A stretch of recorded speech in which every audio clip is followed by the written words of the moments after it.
If you're going to participate in the financial services industry, you've got to put on a seatbelt. There is going to be change. Whatever careers you're thinking about, big banks, futures, options, proprietary trading firms, it's going to change, and it will change your lives and your career paths. And so it's not something to be taken lightly. And what I would encourage you all to do is become students of change. You know, one of the expertise that you will need to develop is, where is this whole thing going? Where's the industry going to move to? Some of the changes will be massive. They will affect your life. They will affect your company. And sometimes they'll be gradual, like the growth of a particular product. Sometimes they'll be bang, and your life will be upside down. One of the things I would encourage you to do is start in the habit of thinking about, where is all this stuff going? All right, so how do you do that? A model that I have in mind is go back and say, what is a market? In its fundamentals, it's always been consistent. It hasn't changed so much. The basic idea is there is a place, and today the place may be the ether on the internet, you know, a website, but there is a place where you can know that there will be buyers and sellers. Why are those people there? Okay, they're there because they can make a buck.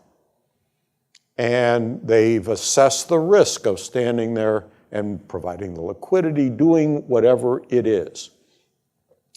And classically, they will stay there because the exchange, the market, has given them an edge.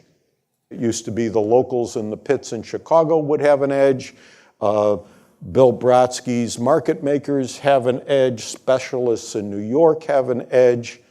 Maybe today, arguably, algorithmic traders who can access the bid and offer quicker than anybody else are afforded an edge. Doesn't make them bad guys. That's the reason they're there. But that's the core piece of a market. And it's always been the same. All right, take the next step. How do these people that are in the market behave? Okay, I call it the club.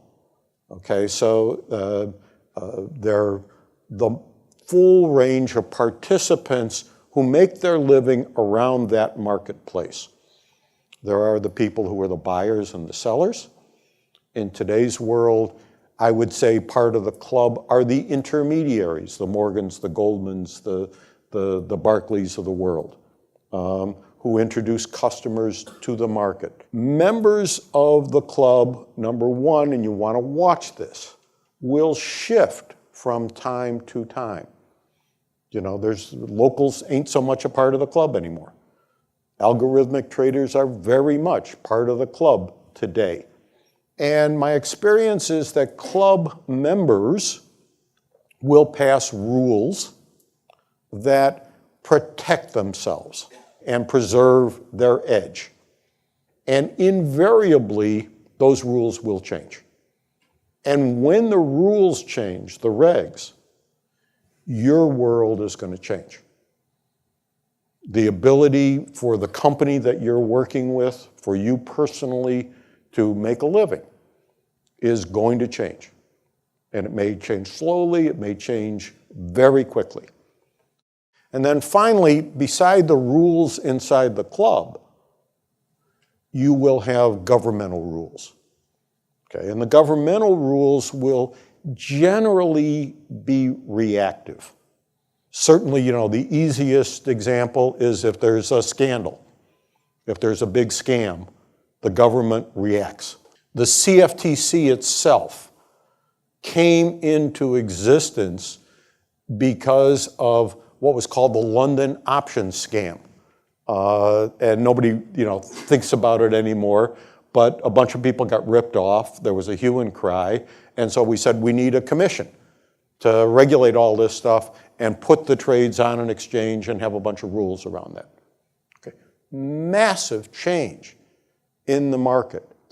So you want to be watching and paying attention to, where is all this stuff going?